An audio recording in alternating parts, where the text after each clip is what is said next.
Assalamualaikum warahmatullahi wabarakatuh. Salam sejahtera untuk kita semua. Doa terbaik untuk teman-teman semua dimanapun berada ya. Dimurahkan rezekinya oleh Allah Subhanahu wa Ta'ala. Amin, amin, amin ya Robbal 'Alamin. Kita berjumpa lagi bersama channel Bangsa Olahraga 777. Hari ini Sabtu, tanggal 11 Januari 2025. Masih dari seputaran Stadion Kanjuruhan yang rencananya akan diresmikan oleh Bapak Presiden RI Bapak Prabowo Subianto pada tanggal 21 Januari 2025. Kita coba melihat situasi dan kondisi Stadion Kanjuruhan setelah dinyatakan selesai dan sekarang jelang peresmian yang akan dilaksanakan pada tanggal tersebut. Namun kami juga ingin memberikan informasi atau berbagi update perihal pengelolaan Stadion Kanjuruhan ke depannya. Sambil kita lihat kondisi di Stadion Kanjuruhan ini nampak sudah lebih bersih teman-teman, ya memang tetap masih ada sebagian alat-alat yang masih ditinggalkan di sisi pintu selatan atau belum dilakukan pembersihan atau pengangkutan alat-alat yang sudah tidak digunakan. Namun secara umum bahwa kondisi di Stadion Kanjuruhan ini sudah cukup bersih, terutama di sisi pintu utama atau pintu lobi barat sampai dengan ke sisi sebelah utara ke arah patung atau monumen singa. Seperti kami kutip dari radarmalang.jawapos.com tanggal 4 Januari 2025 dengan judul Arema mencari peluang untuk mengelola Stadion Kanjuruhan. Dikatakan pada ulasan tersebut bahwa Arema memiliki rencana besar saat kembali berkandang di Kanjuruhan, Malang. Manajemen Arema punya keinginan untuk menjadi pengelola stadion yang sekaligus menjadi home base. Mereka tidak ingin sekedar menyewa seperti musim-musim sebelumnya, karena saat ini Stadion Kanjuruhan sudah dinyatakan selesai. Begitu dikatakan oleh GM Arema FC Bapak Yusrinal Fitriandi. Pengelolaan stadion yang telah direnovasi oleh pemerintah sebanyak 21 stadion ini mendapat dukungan penuh dari PSSI, seperti dikutip dari bola.okezone.com tanggal 22 Desember dengan judul PSSI sebut stadion-stadion milik pemerintah di Indonesia boleh dikelola swasta. Perihal stadion yang dikelola oleh swasta ini tentu harus dilakukan sesuai dengan prosedur atau tahapan-tahapan yang harus dipenuhi oleh pihak yang ingin melakukan pengelolaan dari stadion yang ada. Dikatakan juga oleh Ketua Umum PSSI Bapak Erick Thohir yang menyebutkan bahwa stadion-stadion di Indonesia yang dimiliki oleh pemerintah pusat atau pemerintah daerah kini boleh dikelola oleh swasta. Hal itu sebagai terobosan agar sepak bola Indonesia semakin profesional. Sebelum kita lanjut perihal pengelolaan oleh pihak swasta, kita juga lihat kondisi di Stadion Kanjuruhan ini teman-teman ya. Kondisinya sudah nampak lebih baik daripada video yang kami unggah atau kami upload pada tanggal 7 Januari lalu ya. Di gambar ini terlihat gradasi single seat yang ada di sisi sebelah timur. Walaupun kami melihatnya dari sisi luar, terlihat gradasi warna single seat dari warna putih, biru muda, biru, kuning, dan putih. Sebetulnya juga terdapat seat yang berwarna merah, terutama ada di sisi bagian tribun barat atau di tribun VIP ya.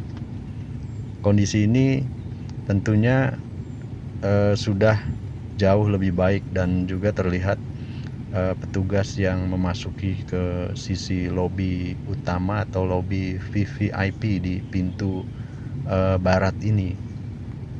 Kita kembali ke perihal pengelolaan stadion oleh pihak swasta ya. Dalam hal ini Kanjuruhan dikelola oleh Arema FC. Dikatakan oleh GM Arema FC bahwa terdapat perbedaan sistem saat hanya menyewa saja dan menjadi pengelola. Pada saat menjadi penyewa atau kita menyewa, klub hanya diberikan akses untuk menggunakan stadion saat pertandingan saja. Di luar pertandingan menjadi hak Pemda, pemerintah daerah sebagai pemilik aset stadion tersebut. Sedangkan apabila sebagai pengelola, klub memiliki kontrak dengan pemerintah daerah atau Pemda untuk jangka waktu beberapa tahun, sehingga kurang lebih ada keuntungannya.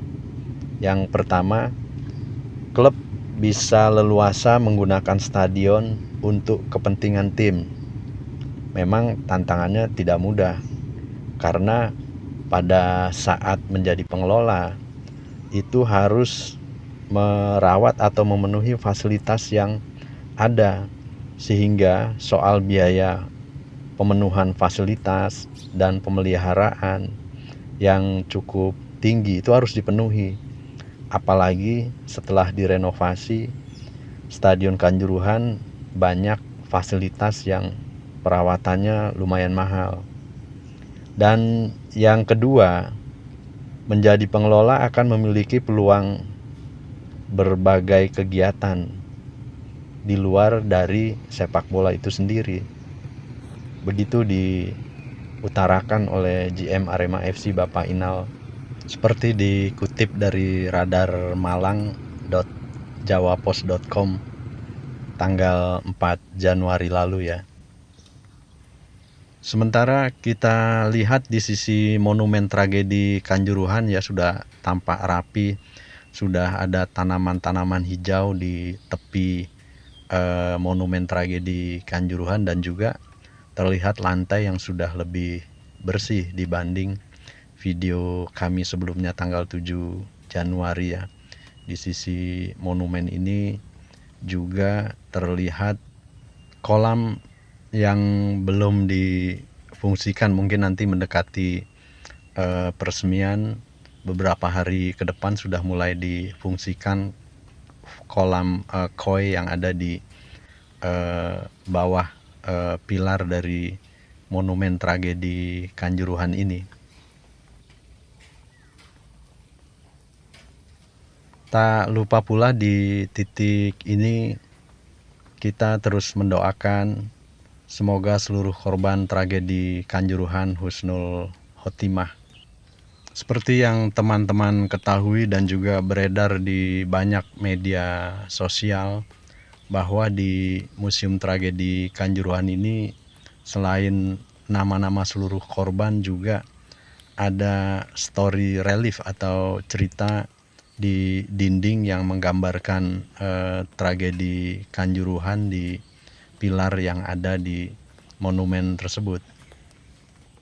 Kembali ke wacana pengelolaan stadion oleh pihak swasta, seperti disampaikan oleh Pak Erick Thohir bahwa perihal stadion dikelola oleh pihak swasta ini turut disambut baik oleh Presiden FIFA Gianni Infantino, sebab transformasi sepak bola Indonesia saat ini masih dalam pantauan FIFA. Ini hal-hal yang Presiden Gianni sangat melihat hal positif atas terobosan ini. Dan Pak Erick mengatakan sudah banyak berdiskusi dengan Presiden FIFA. FIFA menilai Indonesia begitu serius membenahi sepak bola agar lebih baik pasca tragedi Kanjuruhan. Disampaikan juga Indonesia dalam 2 tahun ini menjadi sebuah percontohan dan disampaikan ke banyak negara lain oleh Presiden FIFA. Begitu disampaikan oleh Pak Erick Thohir seperti dikutip dari bola.okezone.com tanggal 22 Desember. Jadi dalam hal pengelolaan stadion oleh pihak swasta ini sudah dilakukan oleh beberapa klub teman-teman ya, seperti Stadion Iwayan Dipta yang dikelola oleh Bali United, lantas Gelora Bandung Lautan Api yang dikelola oleh Persib Bandung. Itu bisa menjadi indikasi bahwa stadion-stadion yang dimiliki oleh pemerintah daerah atau pemerintah kabupaten memang mempunyai potensi untuk dikelola oleh pihak swasta atau pihak klub. Khusus Gelora Bandung Lautan Api yang baru selesai direnovasi ini dikelola oleh Persib Bandung dengan melakukan perjanjian kerjasama, dan pengelolaannya pun cukup jangka waktu yang panjang. Dikelola oleh Persib Bandung selama 30 tahun ke depan. Dan seperti dikatakan oleh Ketua Umum PSSI bahwa semua stadion punya potensi untuk dikelola oleh pihak swasta. Seperti kita semua tahu bahwa sepak bola menarik banyak orang, tidak hanya supporter lokal tetapi juga dari mancanegara yang ingin merasakan atmosfer sepak bola Indonesia yang unik. Pengelolaan stadion ini punya potensi untuk lebih profesional. Bahkan kalau dikelola dengan baik, bisa saja setara dengan stadion-stadion yang ada di luar negeri atau di Eropa. Siapa tahu Stadion Gelora Bung Karno suatu hari nanti bisa menjadi destinasi wisata seperti stadion-stadion di dunia. Di sisi lain, teman-teman ya, bahwa sepak bola dan pariwisata tentunya bisa menjadi satu complementary atau pasangan yang bisa dipadukan dan selalu punya potensi. Dan itu yang disampaikan oleh Pak Erick Thohir, bahwa potensi yang bisa dilakukan adalah misalkan tur stadion. Turis lokal atau asing bisa berjalan-jalan di stadion, mendengar cerita tentang atmosfer di stadion ataupun kejadian-kejadian yang memiliki sejarah sepak bola di Indonesia. Dan juga bisa dilakukan festival sepak bola, acara yang menggabungkan pertandingan sepak bola dengan konser yang ada di sekitaran stadion, dan tentu juga dilakukan pameran kuliner lokal, semua yang bisa menghibur masyarakat. Dan juga tentu saja perihal merchandise eksklusif yang bisa dilakukan atau disediakan oleh UMKM dan tentunya menjadi merchandise dari klub setempat. Dan tentu saja teman-teman ya, setelah melihat ulasan ataupun narasi yang ada di media-media seperti saya sebutkan tadi, tentunya pihak Federasi PSSI dalam hal ini sangat mendukung sekali apabila Arema FC bisa diberikan kesempatan untuk mengelola Stadion Kanjuruhan yang baru saja selesai direnovasi, sehingga Arema FC bisa tetap berkandang atau memiliki home base di Stadion Kanjuruhan dalam jangka waktu yang cukup lama. Dan tentunya juga Arema FC bisa mengoptimalkan potensi-potensi pendapatan tambahan nantinya guna memenuhi syarat-syarat yang diharuskan dalam hal pemeliharaan stadion dan juga pemeliharaan alat-alat yang ada di Stadion Kanjuruhan ini.